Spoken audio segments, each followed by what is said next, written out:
வணக்கம். தமிழ் நூலகத்தின் ஒளிச் செய்திகளுக்குள் உங்களை வரவேற்கின்றோம். வணக்கம். செய்திகள். ஸ்ரீலங்கா அரசு செய்த இனப்படுகொலை ஆதாரங்களை தொடர்ச்சியாக வெளியிடுவது தவறா? சில ஊடகங்கள் மக்களை திசை திருப்ப நஞ்சை விதைக்கின்றன. அதில் குறிப்பாக ஸ்ரீலங்கா அரசால் செய்யப்பட்ட படுகொலைகள் பற்றிய ஆதாரங்களை வெளியிடுவதை மறைமுகமாக நிறுத்த முயற்சிகள் செய்கின்றனர். இசைப்பிரியாவின் காணொலி படத்தை பிரசுரிப்பதை இவர்கள் அவர்களை அவமதிப்பது போன்ற தோட்டப்பாட்டை உருவாக்க பார்க்கின்றனர். உண்மையில் இசைப்பிரியாவின் மரணத்தின் கடைசி நாளையும் அவரின் மரணத்தின் பின் எடுக்கப்பட்ட ஆதாரங்களையும் அவர்கள் குடும்பங்கள் பார்க்கும் போது தாங்க முடியாமல் தான் இருக்கும். அதை எமது தாய் சகோதரிக்கு நடந்தால் எம்மால் பார்க்க முடியாத வலியை தான் கொடுக்கும். இசைப்பிரியா மட்டுமில்லை, அத்தனை போராளிகளின் காட்சியை காணும் போது கூறுவதற்கு வார்த்தை இருக்காது. அவ்வளவு வேதனையை கொடுக்கும். இதில் மாற்று கருத்துக்கு இடமில்லை.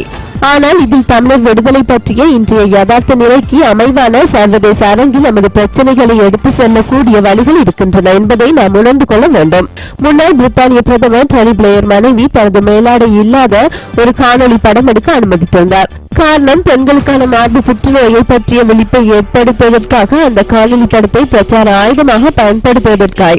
இதில் சில ஆளுமையுடன் சிந்திக்கக்கூடிய பல விடயங்கள் அடங்கியிருக்கின்றன. நாம் குண்டு சட்டிக்குள் நின்று குதிரையோட்டி எமது கலாச்சார எல்லையுடன் நின்று போராட்டத்தை செய்ய போகின்றோம் என்றால் இப்படியான காரியத்தை செய்யாமல் தவிர்ப்பது நியாயமானதுதான்.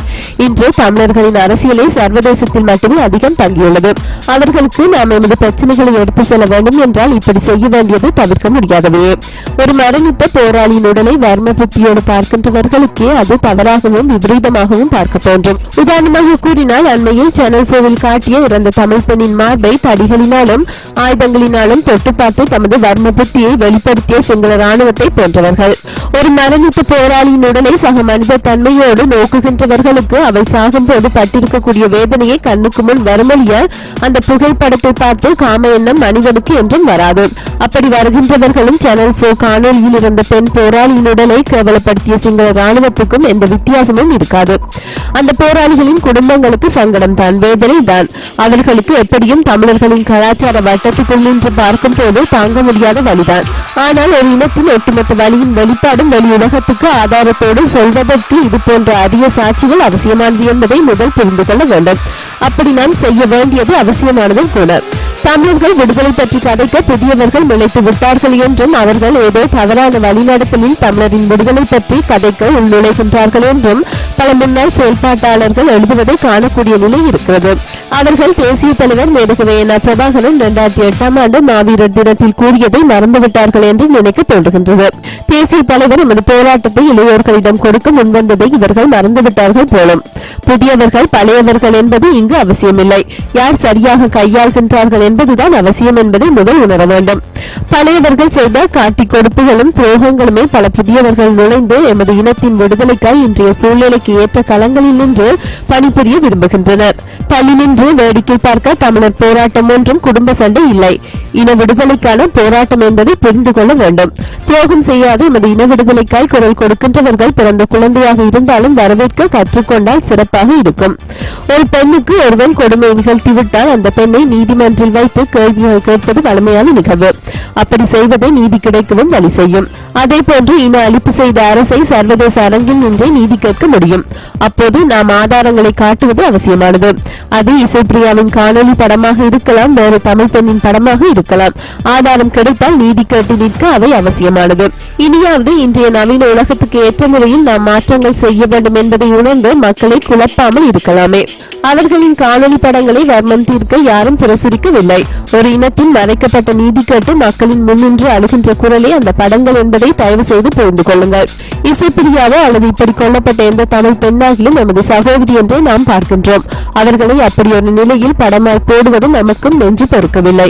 ஆனால் இனி இப்படி தமிழ் சகோதரிகளுக்கு நடக்கக்கூடாது என்றால் நடந்தவற்றை வெளியில் சொல்ல வேண்டிய அவசியம் இருக்கிறது. நாம் யாரோடும் வீண் பேச்சுக்கும் விதண்டாவாதத்துக்கும் செய்திகளை போடுவதில்லை. எமது இன நலன்சார் விடயங்களை எடுத்து செல்லவே போடுகின்றோம். தமிழர்கள் யுத்தம் செய்தது அழிவை மட்டுமா விட்டு சென்றது? சில அரசியல் தலைவர்களும் சில மேதாவிகளும் தமிழர்கள் செய்த யுத்தம் அழிவை மட்டுமே விட்டு சென்றது என்று வாதிடுகின்றனர். இது உண்மையா என்று பல சாமானிய மக்களும் சிந்திக்கும் அளவுக்கு தமது வாதங்களை அவர்கள் முன்வைக்கின்றனர். யுத்தம் என்றால் என்ன? வெறும் வாயால் பேசி பிரச்சனைக்கு முடிவு காணுவது என்றால் அது யுத்தம் இல்லை. யுத்தம் என்பது அழிவுகளை தரும் என்பது மாற்று கருத்து அற்ற உறுதியான தகவல். இன்றைய உலகில் ஆயுதங்களை கொண்டு அழிவுகளை ஏற்படுத்துவதே யுத்தம். தமிழர்கள் தமது எதிரிகளோடு செய்தது யுத்தம். அது அழிவு தராமல் இருக்காது. தமிழர்கள் ஏன் யுத்தம் செய்தார்கள் என்றால் அவர்கள் மீது அடக்குமுறை திணிக்கப்பட்டது. அவர்களின் அமைதி வழி கோரிக்கைகள் அனைத்தும் நிராகரிக்கப்பட்டது. அமைதி வழி பேச்சுகள் கோரிக்கைகள் சில நாட்கள் மட்டும் நடக்கவில்லை, பல வருடங்களாய் நடைபெற்றன. தமிழர்களின் கோரிக்கைகள் வலுக்கும் போது ஆயுத முனையிலும் கலவரங்களை ஏற்படுத்தியும் அடக்குமுறைகளை பயன்படுத்தியும் அவைகள் அடக்கப்பட்டன. தமிழர்களின் அத்தனை நியாயமான கோரிக்கைகளும் அடக்குமுறைகள் மூலம் தூக்கி வீசப்பட்டன. அதுவே ஆயுத போருக்கு வித்திட்டது.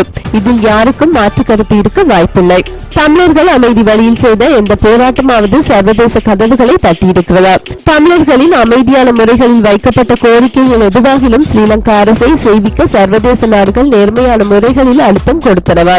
தமிழர்களின் பிரச்சனை சர்வதேச மயப்பட்டனவா? ஸ்ரீலங்கா அரசு தமிழர்களின் கோரிக்கைகளை ஏற்று ஏதாவது ஒன்றை செய்ததா? தமிழர்களின் ஆயுத போர் பெற்ற முதல் வலிமையின் வெளிப்பாடான 1987 ஆண்டு நெல்லியடி மத்திய மகா வித்தியாலய ராணுவ முகாம் தாக்குதலோடு மட்டுமே இன்று சிலர் தமிழர்களுக்கு போதும் என்று கூறுகின்ற 13ஆம் திருத்த சட்டம் கூட உருவாக காரணமாக இருந்தது என்பதை யாரும் நிராகரிக்க முடியுமா?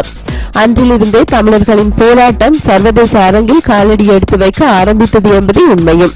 இதை யாராவது நிராகரிக்க முடியுமா?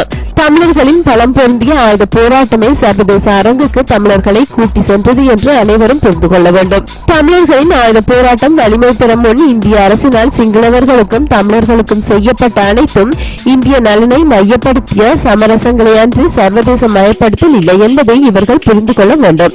அங்கு தீர்வை நோக்கி எந்த உடன்பாடுகளும் காணப்படவில்லை. அவை பற்றி தமிழர் தரப்பால் வைக்கப்பட்ட கோரிக்கைகளை சிங்கள தரப்பாலோ இந்திய தரப்பாலோ தீர்வை நோக்கிய உடன்பாடுடன் அணுகவில்லை என்பதே உண்மையும். அங்கிருந்தது எல்லாம் தமது நாடுகளின் நலன்சார் காய் நகர்த்திலே அன்றே தமிழர்களின் தீர்வு இல்லை. தமிழர்களின் ஆயுத போராட்ட பலமே ஒஸ்லோ வரை கூட்டி சென்று பேச்சுவார்த்தை தீர்வுடன் வலியுறுத்த காரணமாய் இருந்தது.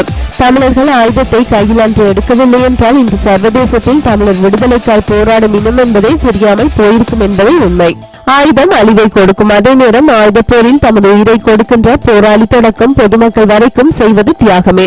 அவர்களின் தியாகம் சாத்தியமானதால் தான் தமிழர்களின் விடுதலை சாத்தியமாக போகின்றது. அவர்களை நாம் விதைக்கவில்லை என்றால் தமிழர்களுக்கு இன்று சர்வதேச அரங்கில் அரசியலும் இல்லை, தமிழர்கள் பிரச்சனை சர்வதேசமயமும் இல்லை. 1983 ஆடி தொடக்கம் 2009 வைகாசி வரை தமிழர்கள் கொடுத்தது மிக பெரும் விலை. அது நடக்கவில்லை என்றால் இந்த தமிழர் பிரச்சனை சர்வதேச அரங்கில் தீர்வை நோக்கிய பாதைக்கு வருவது சாத்தியமே அற்றது. கிழக்கு மாகாண சபை உறுப்பினரும் சபையின் முஸ்லிம் காங்கிரஸ் குழு தலைவருமான AM ஜமீல் ஒரு அறிக்கையை அண்மையில் வெளியிட்டார். அதில் அவர் கூறியது, தமிழர்கள் தமிழர் பிரச்சனையை சர்வதேச அரங்கு நோக்கி நகர்த்த மிக பெரும் விலையை கொடுத்து விட்டார்களாம். தமது பிரச்சனையை தாம் சிறு அழிவுடன் சர்வதேச அரங்குக்கு எடுத்து சென்றுள்ளோம் என்று தமது கட்சியை பெருமைப்படுத்தினார். அது மட்டுமில்லாது அரபு தேசங்களின் குரலும் பெரிய காரணமாய் தமது பிரச்சனையை சர்வதேசம் நோக்கி நகர்த்த அவர்களுக்கு உதவி செய்தார்களாம் என்றார். தமிழர்களின் பிரச்சனை சர்வதேச அரங்கில் இருப்பதாலேயே இஸ்லாமிய தமிழர்களின் பிரச்சனை சர்வதேச அரங்குக்கு உடனே சென்றது என்பதை இப்படியானவர்கள் முதல் புரிந்து கொள்ள வேண்டும். தமிழர் பிரச்சனை சர்வதேச அரங்கில் இல்லை என்றால் இப்படி அன்றாடம் சாதாரணமாக நடக்கும் மதவாத தாக்குதல்களுக்குள்ளேயே என்ற சிறு செய்தியுடன் முடிவு பெற்றிருக்கும். இந்திய தேசத்தில் இப்படியான கலவரங்கள் பல இடங்களில் நடக்கும் அன்றாட நிகழ்வுகள் என்பதை இவர்கள் உணர வேண்டும். தமிழர்கள் பிரச்சனை சர்வதேச அரங்கில் இல்லை என்றால் இவை சர்வதேச அரங்குக்கு செல்ல பல தியாகங்களை செய்திருக்க வேண்டும். தமிழர்களின் தியாகமே இஸ்லாமிய தமிழர்களின் பிரச்சனைகள் சர்வதேச அரங்குக்கு செல்ல காரணம். இனியாவது இஸ்லாமிய தமிழ் மக்களை ஏமாற்ற உண்மைக்கு புறம்பான செய்திகளை வெளியிடாமல் இருக்கலாமே.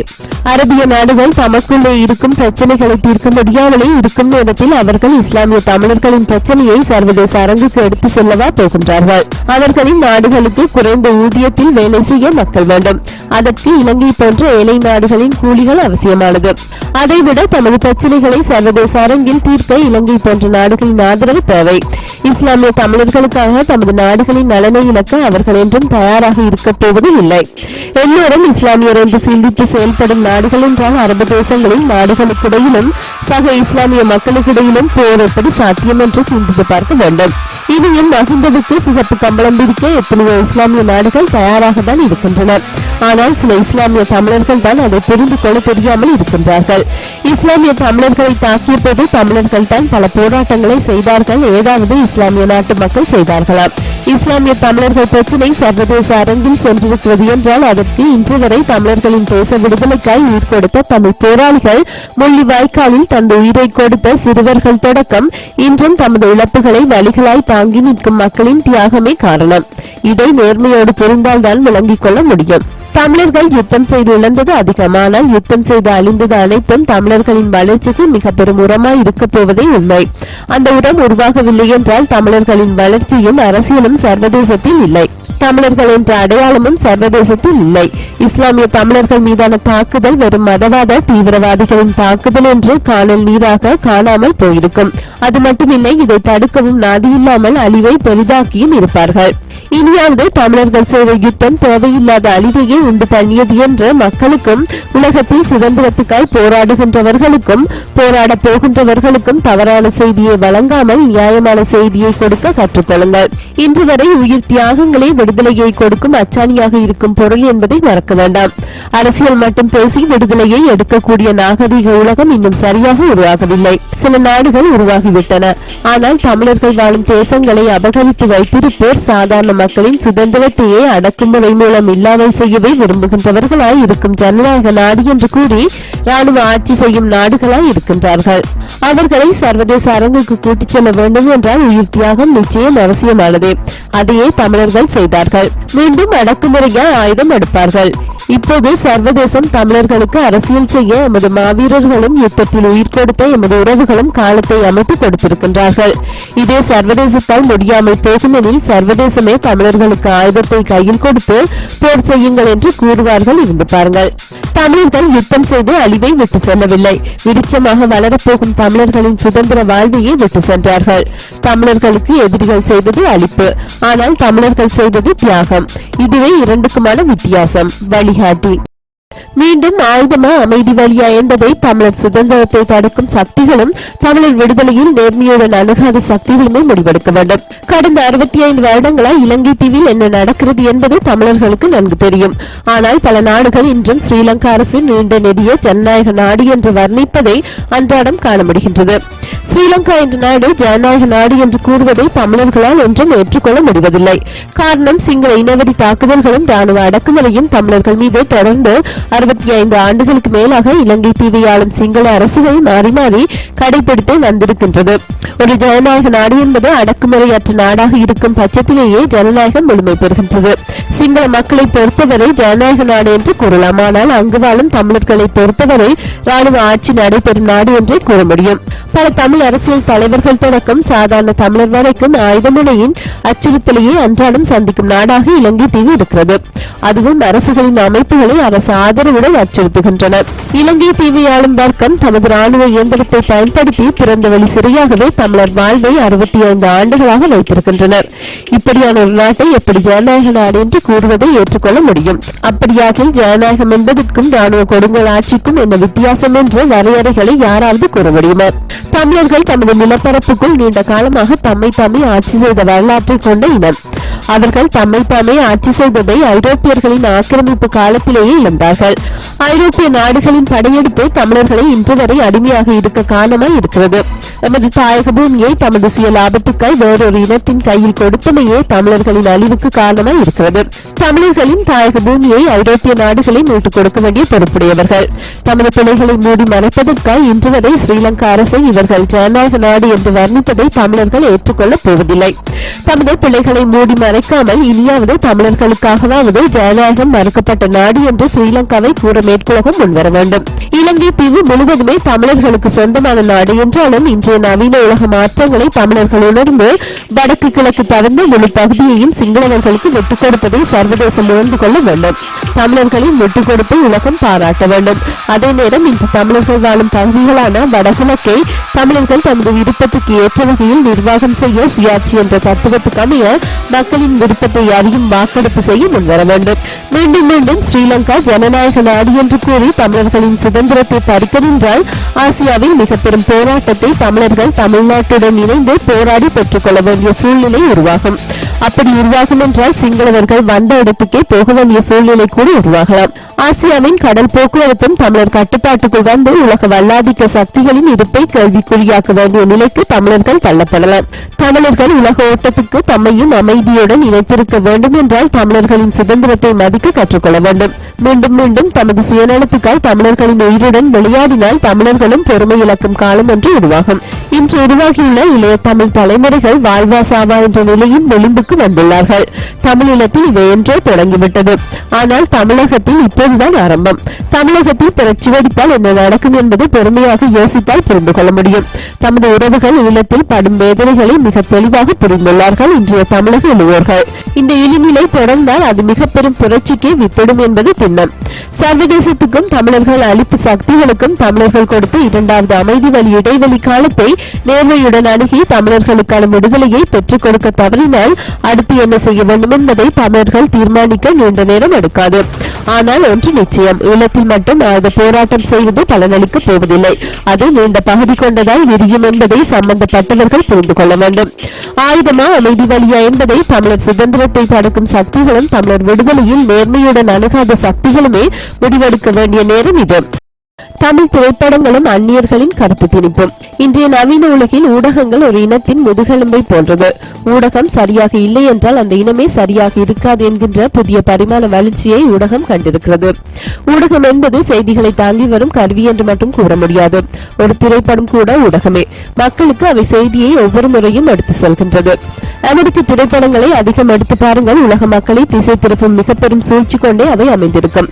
அதை எல்லோருக்கும் பிரித்து புரிந்து கொள்ள தெரிவதில்லை. உதாரணமாக அமெரிக்க தயாரிப்பு திரைப்படங்கள் உலக மக்களை காக்கவே போராடும் நாயகன் போன்ற தோற்றத்தை உருவாக்கும். உலக மக்களின் காவலன் போன்ற தோற்றத்தை அவை உருவாக்கும். உலக மக்களின் தலைவர் அவர்களின் நாட்டு தலைவர்கள் போன்று உணர செய்யும். அதே நேரம் அவர்களின் திரைப்படங்களுக்கு செய்யப்படுகின்ற திட்டமிட்ட பிரச்சார பிரபல்யம் அந்த திரைப்படத்தை உலக நாடுகளில் பல மக்களை பார்க்க தூண்டும். ஆங்கிலம் புரிகின்றதோ இல்லையோ அவர்களின் திரைப்படத்தின் அர்த்தத்தை பலருக்கு புரிந்து கொள்ள முடியும். இதே போன்ற பாணியில் தான் தமிழ் திரைப்படங்களில் பல விடயங்களை நீண்ட காலமாக செய்து வருகின்றார்கள். அதில் முக்கியமான ஒரு விடயத்தை கவனிக்க முடியும். தமிழர்கள் மத்தியில் இந்திய தேசபக்தியை ஊட்டும் கைங்காரியத்தை செய்திருப்பார்கள். இந்திய தேசபக்தியை ஊட்டுவதில் தவறு இல்லை. ஆனால் இந்தியா தமிழர்களை தனது தேச குடிகளாக கருதுமானார். அதேபோல் தமிழ் மொழி கலாச்சாரத்தை சீரழிக்கும் பல விடயங்கள் அரங்கேற்றப்பட்டு வருகின்றன. இப்படியான நடவடிக்கையை அமைதி வழி இன அழிப்புக்கு ஆயுதமாக பயன்படுத்த முனைகின்றனர். அதனால்தான் ஈழம் பற்றிய உண்மையான கருத்துக்களை தாங்கி வரும் திரைப்படங்களை தடை செய்கின்றார்கள். ஈழம் பற்றி அவதூறு நிறைந்த திரைப்படங்களை ஊக்குவிக்கின்றார்கள்.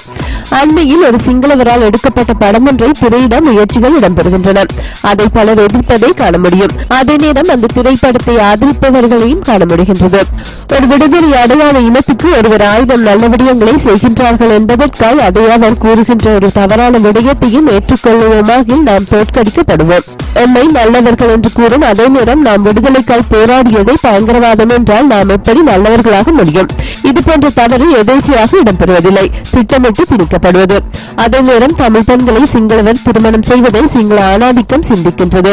ஆனால் உண்மையில் ஸ்ரீலங்காவிலும் சரி புலம்பெயர் தேசங்களிலும் தமிழ் ஆண்கள் தான் அதிகம் பேர் சிங்கள பெண்களை திருமணம் செய்கின்றார்கள். ஆனால் அதை யாரும் சொல்ல விரும்புவதில்லை. காரணம், சிங்கள பெண்கள் தமிழ் ஆண்களை திருமணம் செய்தால் தமிழர்களின் கலாச்சாரத்துக்குள் அவள் உள்நுழைகின்றாள். அதே தமிழ் பெண் சிங்கள ஆணை திருமணம் செய்தால் அவள் சிங்கள இனமாக்கப்படுகின்றாள். அவளுடைய சந்ததியும் சிங்களமாகின்றது.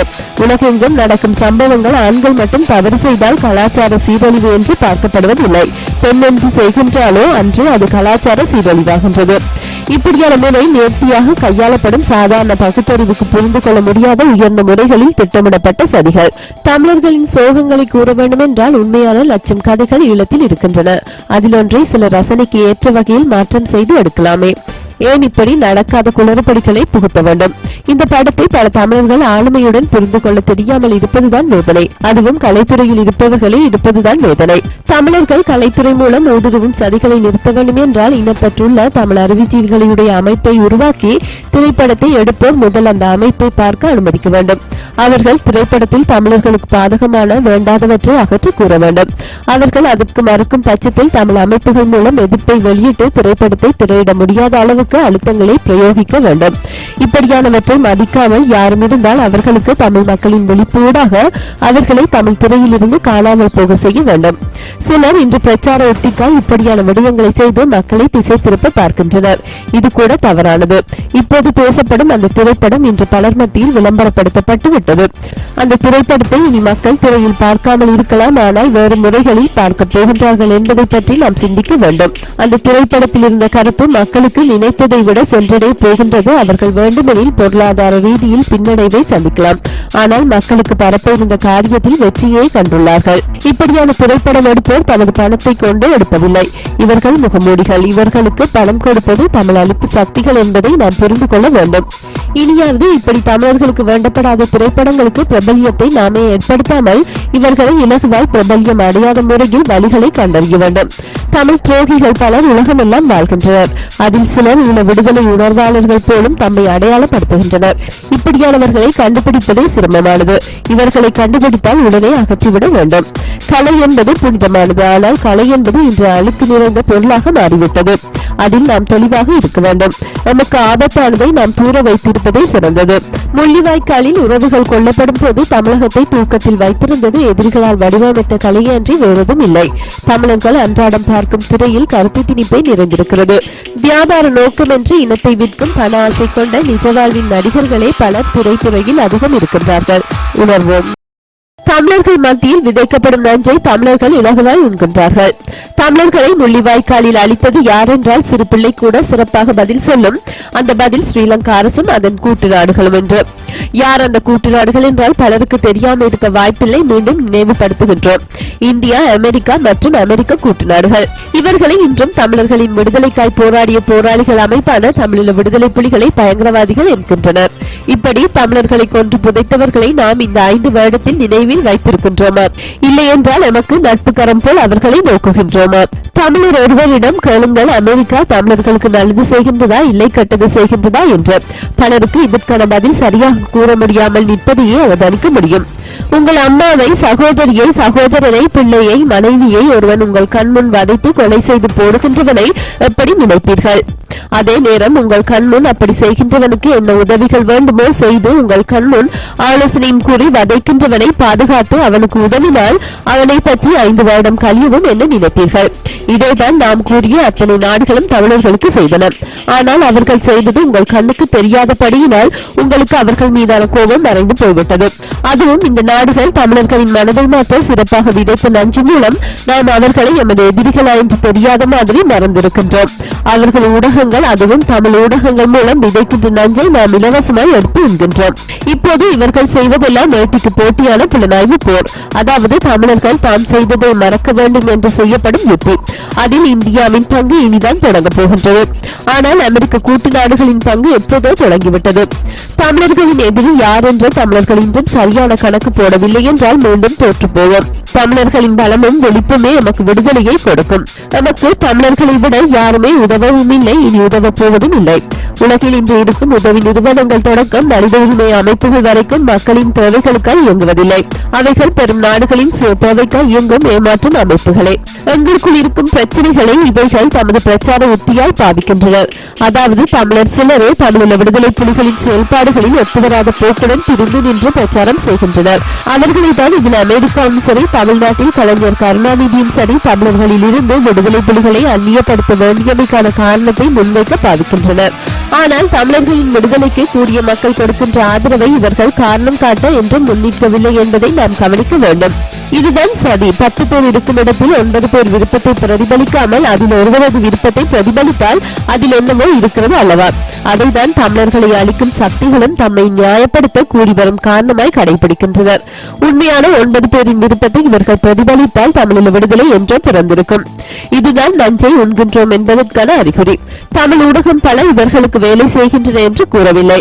அமெரிக்க அதிகாரி தமிழர்களின் நிலை பற்றி செய்தியை வெளியிட்டால் நாம் பெரிதாய் நினைத்து செய்தியை போடுகின்றோம். அதில் இந்த மூட செயலை செய்ய தமிழ் நூலகமும் பின்னிற்கவில்லை. நாம் செய்தியை போட அதை வாசிக்கின்ற வாசகர் மனமாற்றம் அடைகின்றனர். ஏதோ அமெரிக்கா எங்களுக்கு நல்லது செய்ய இருக்கிறது போன்ற பிரம்மையை அது வாசகருக்கு ஏற்படுத்தி விடுகின்றது. இதுவே தவறு.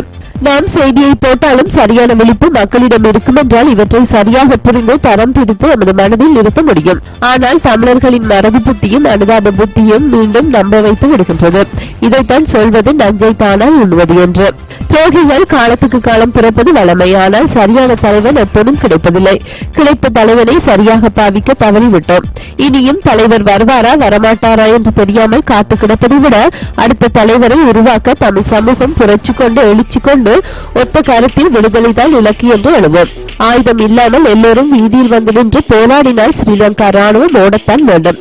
அதற்கு தமிழ் சமூகம் தயாராக வேண்டும். சாவுக்கு பயம் என்றால் ஒவ்வொரு நாளும் சாவு, சாவுக்கு பயமில்லை என்றால் ஒரு நாள் தான் சாவு உணர்வோம். இறைவனை தூக்கி கோபுரத்தில் வைக்காமல் நல்ல மனிதனை தூக்கி கோபுரத்தில் வைத்து பாருங்கள், உலகம் அமைதியாக இருக்கும். மனிதனை இன்று ஈவிரக்கமின்றி அழிப்பது தெய்வமே. இன்று உலகில் மனிதநேயம் மிக்க சமூகம் ஒன்று உருவாகி வருகின்றது. அது மனிதனை மட்டுமில்லை, இந்த பூமியில் இருக்கும் எந்த உயிரினமாகிலும் அழிக்காமல் வதைக்காமல் மகிழ்ச்சியாக இருக்க வேண்டும் என்று விரும்புகின்றது. இன்றைய நவீன உலகில் இவை அனைத்தும் சாத்தியமே. ஆனால் மனிதன் இன்றும் அதை செய்யாது இருப்பதற்கு மதங்களே காரணம் என்பதுதான் வேதனை. கிறிஸ்தவர்களின் மதவாதமே ஒரு காலத்திலும் ஏன் இன்றும் பல வன்முறையை தோற்றுவித்தது, பல கோடி மக்களை கொன்றளித்தது. ஐரோப்பா நாடுகளில் கிறிஸ்தவம் பரவிய காலமும் அதை வன்முறை மூலம் திணித்த வரலாற்றையும் புரட்டி பார்த்தால் தெரிந்து கொள்ள முடியும்.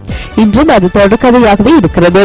இஸ்லாமிய மதவாதமே இன்றும் பல நாடுகளில் பெண்களை ஒரு சம பங்காளியாக கருதாமல் அடிமை பொருளாய் வைத்திருக்கின்றது. இஸ்லாமிய மதவாதமே இன்று அரபி தேசத்தில் நடக்கும் வன்முறைக்கும் சாவுகளுக்கும் காரணமாக இருக்கிறது. இஸ்லாமிய மதவாதமே இன்று பல நாடுகளில் வன்முறையை தோற்றுவித்துள்ளனர். இந்து மதம் எவ்வளவு கலவரங்களை செய்திருக்கின்றன என்று இந்திய தேசத்தின் வரலாற்றை புரட்டி பார்த்தால் புரிந்து கொள்ள முடியும். மனிதர்களையே தரம் பிரித்து காட்டி இன்று உலகில் மனிதர்களுக்கு பாகுபாடு காட்டும் மதம் என்றால் இந்து மதம் அன்று வேறெதும் இல்லை. இன்றும் மதம் விதித்த நஞ்சியை உலகம் சுவாசிக்கும் கொடுமைகள் நிகழ்ந்து வருவதில் இந்து மதமும் விலகி இருக்கவில்லை, கூடவே இருக்கிறது. இப்படி எழுதினதும் பலர் கூறுவார்கள் மதங்களின் அறநெறிகளில் வன்முறைகள் எங்கும் இல்லை, மனிதனின் புரியாமையை இவற்றை தவறான முறைகளில் பயன்படுத்த காரணமாக இருக்கிறது என்று. அப்படி நினைக்கின்றவர்களுக்கு ஒரு கேள்வி, பதிலை கண்டுபிடித்தால் நமக்கு அறிய பாருங்கள், செய்தியாக பிரசுரிக்கின்றோம். கேள்வி இதுதான்: ஏதாவது ஒரு மத புத்தகத்தில் வன்முறைகளற்ற இறைவனின் மனிதனுக்கான செய்தியை வழங்கியுள்ளதா? இந்த கேள்வி அர்த்தப்படுத்தும் இறைவனின் வரலாற்றில் வன்முறைகள் இடம்பெற்றாலும் அது மனிதனுக்கான செய்தியாகவே கருதப்படும். இதை இறைபக்தியிலிருந்து சற்று விலகியிருந்து அறநெறி புத்தகங்களை வாசித்து விடையை எமக்கு கூறுங்கள். மத புத்தகங்கள் அனைத்திலும் வன்முறை வெற்றிகளையே இறைவனின் இறுதிகாலம் என வர்ணிக்கப்படுகின்றது. அதாவது கெட்டவர்களை இறைவன் அளிப்பார் என்ற செய்தி. ஒரு மகள் உறுதியை தயாரிக்கும் நிறுவனம் அது பழுது வராமல் செய்ய வேண்டும் என்று அல்லவா யோசிக்கும். மாறாக அது பழுதாக வேண்டும் உடனே என்று தயாரிப்பார்களா? அப்படி மனிதனை நினைக்கும் போது மனிதனை படைத்த தெய்வம் எப்படி மனிதர்கள் ஒவ்வொருவரையும் ஒவ்வொரு மாதிரி படைக்க வேண்டும்? அவர்களை நல்லவர்களாக மட்டும் படைத்திருக்கலாம் அல்லவா? அல்லது கடவுளின் தயாரிப்பில் ஏதோ கோளாறு வந்துவிட்டது என்று அல்லவா அறிவுபூர்வமாய் யோசிக்கும் போது தோன்றுகின்றது. அல்லது என்னை இப்படி படைத்து எனது வேதனைகளை தெய்வம் மகிழ்ந்து ரசிக்கின்றது என்னவோ என்று அல்லவா தோன்றுகின்றது.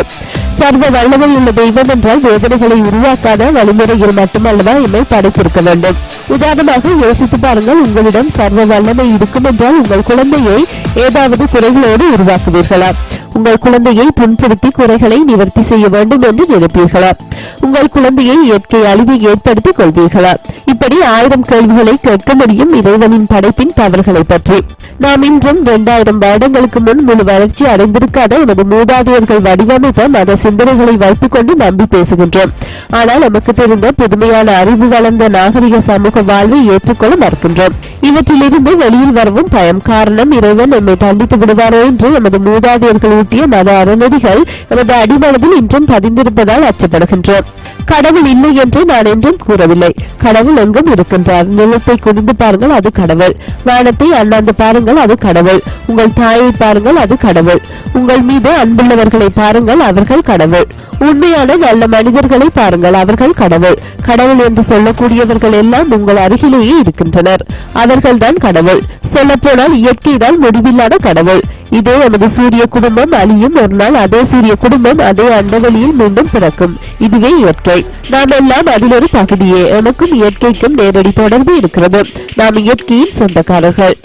ஒரு கன்னத்தில் அறைந்தால் மறுக்கண்ணத்தை கொடு என்கின்றார்கள். ஆனால் சரியாக பைபிளை புரியும்படி வாசித்தால் அது அந்த மதத்தை பின்பற்றுகின்றவர்களுக்கே சொல்லப்படுகின்றது. இதே அந்நியர் என்றால் கொல்லும்படியே சொல்கின்றது. அதனால் தான் பைபிளில் சொல்லப்படுகின்றது, நாம் வேறு தேவர்களை போய் தொழுவோம் வாருங்கள் என்றால் அவர்கள் மீது இரக்கம் கொள்ளாமல் அது உன் மனைவியாகிலும் சரி உன் குமாரத்தியாகிலும் சரி அவர்களை கொன்று போட வேண்டும் என்று கூறுகின்றது அறநெறி புத்தகம். இறைவன் இப்படி கூறுவாரா என்று யோசியுங்கள். இதே போல் பைபிளில் 1000 தவறுகள் இருக்கின்றன. அதை பழைய ஏற்பாடு புதிய ஏற்பாடு என்று மனிதனை மாற்றியுள்ளதுதான் வேதனையும் கூட. யாரும் அதில் இருக்கும் தவறுகளை பற்றி யோசிப்பதில்லை. அதில் இருக்கும் நல்ல விடயத்தையே சபையில் பேச விரும்புகின்றனர். அதுவே தவறும். இப்படித்தான் குரானிலும் 1000 வன்முறைகளும் மனித தர்மத்துக்கே பொருந்தாத பல 1000 விடயங்கள் இருக்கின்றன. இந்து மத அறநெறி புத்தகங்களில் மிக பழமையான மதம் என்றபடியால் பல மதங்களின் போட்டித்தன்மை இல்லாதபடியால் வேறு மதங்களை பற்றிய எச்சரிக்கையை பார்ப்பது கடினமே. ஆனால் வன்முறைகள் பல இருக்கின்றன. முறை தவறிய போர் உத்திகளை இறைவனை கையாண்ட கதைகள் எவ்வளவோ இருக்கின்றன. பெண்ணுக்காக போர் தொடுத்த பல கதைகள் இருக்கின்றன. அவர்கள் எல்லாம் இளவரசிகளும் உயர்ந்த சமூகமாய் இருப்பார்கள். சாதாரணமான மனிதனுக்காய் எங்கும் இறைவன் கூட போர் தொடுத்து கெட்டவர்களை அளித்த வரலாற்றை பார்க்க முடியாத சோகமே இருக்கும். கடவுளை நம்புங்கள், கடவுளை நம்பவும் வேண்டும். ஆனால் மனிதன் உருவாக்கிய மதங்களை நம்பாதீர்கள். நீங்கள் கடவுளாக இருக்க வேண்டும் என்றால் சுயநலம் இல்லாத நல்லவனாக தவறுகள் செய்யாத மனிதனாக இருக்க முழு முயற்சி செய்யுங்கள். கடவுள் நீங்கள்தான். ஒன்றை நாம் செய்தால் அதற்கு எதிர்வினை இருக்கும் என்பது இயற்கையின் நியதி. நீங்கள் தவறு செய்தால் தண்டனையை நீங்கள் பெறுவது உறுதி. காரணம் இயற்கையின் நியதியே அப்படித்தான் இருக்கிறது. போலி வேஷம் போடுகின்றவர்களுக்கு யாராக இருந்தாலும் மரியாதை செலுத்தாதீர்கள். நல்லவராக இருக்கின்றவர்களை கோபுரத்தில் தூக்கி வைத்து பாருங்கள். உலகமே அமைதியாகவும் சிறப்பாகவும் மாறும். மனிதர்கள் நாம் ஒன்றுபட வேண்டும், அது சாத்தியம். மதங்கள் என்றும் ஒன்றுபடாது, அது சாத்தியமே அற்றது. உலகம் அமைதியாகவும் வளமாகவும் இருக்க வேண்டும் என்றால் நல்லவர்களை முன்னுக்கு கொண்டு வர வேண்டும். அது ஏன் நம்மால் செய்ய முடியாமல் இருக்கின்றது என்று சிந்தித்து பார்க்க வேண்டும். 1000 திரைப்படங்களை பார்த்தாலும் அதில் உலகில் வாழும் அத்தனை மக்களும் நீதிக்காக போராடுகின்ற திரைப்பட நாயகனை வெல்ல வேண்டும் என்று எதிர்பார்ப்போம். அதுவே மனிதன் நல்லதை மட்டும் அங்கீகரிப்பதற்கான கடவுளுக்கு நிகரான குணம். அப்படியான நாம் எம்மையாளவும் எமக்கு தலைவர்களாகவும் எப்படி பிசாசுகளை உருவாக்குகின்றோம். நாம் எல்லோரும் எமக்கு நல்லது நடக்க வேண்டும் என்கின்ற தலைவரை தேர்ந்தெடுக்கின்றோம் இல்லையா? உலக மக்களுக்கு சிறந்த தலைவராக இருக்க வேண்டும் என்று சுயநலம் இல்லாது தேர்ந்தெடுப்பதில்லை. அதுவே தவறு. உலக மக்களை எல்லாம் பாதுகாக்கக்கூடிய தலைவனை தேர்ந்தெடுத்தால் தான் அமைதி என்கின்ற ஆரோக்கியமான உலகத்தை பார்க்க முடியும். அப்படி பொதுவுடைமைவாதிகள் எவ்வளவோ பேர் தோன்றிவிட்டார்கள். அவர்களை தேர்ந்தெடுப்போமாக பூமியில் யுத்தம் ஓய்ந்துவிடும், அழிவுகள் ஓய்ந்துவிடும். அப்படி நாம் செய்ய வேண்டும் என்று யோசிக்கின்றோமோ அன்று புதுமையான உலகை பார்க்க முடியும். அப்போது மனிதர்களை கடவுள் ஆகுவார்கள். மதங்களை உருவாக்கிய கடவுளை கோபுரத்தில் வைக்காது நல்ல மனிதர்களை கோபுரத்தில் வையுங்கள். அன்று உலகம் மாறத் தொடங்கும். உணர்வோம், செய்வோம். வழிகாட்டி. நன்றி, வணக்கம்.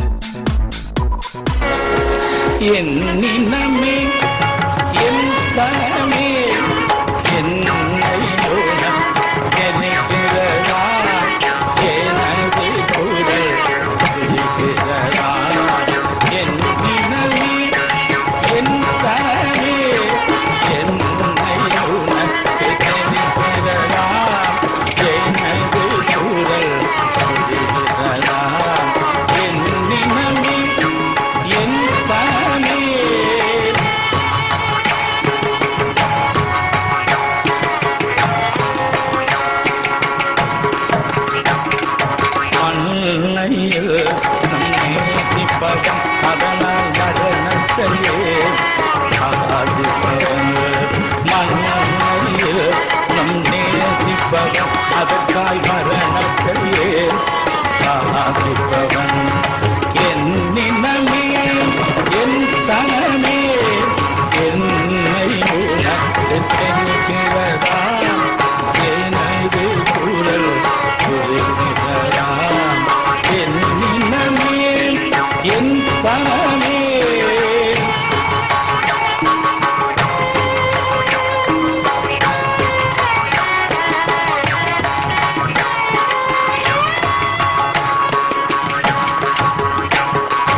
அன்னை தந்த எனக்கு முள் அல் செய்ய உலகு முள். அன்னை தந்த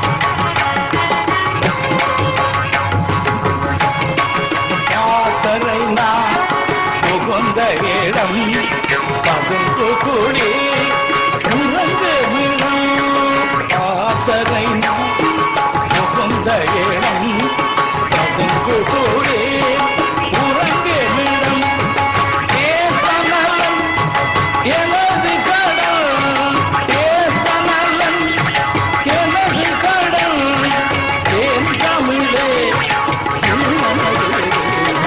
தேசநலன் எனது கடன் தேன் தமிழே மண்ணையோ நேசிப்பவன் அதனால் மரணத்தையே ஆசிப்பவன் என் நினமே என் சனமே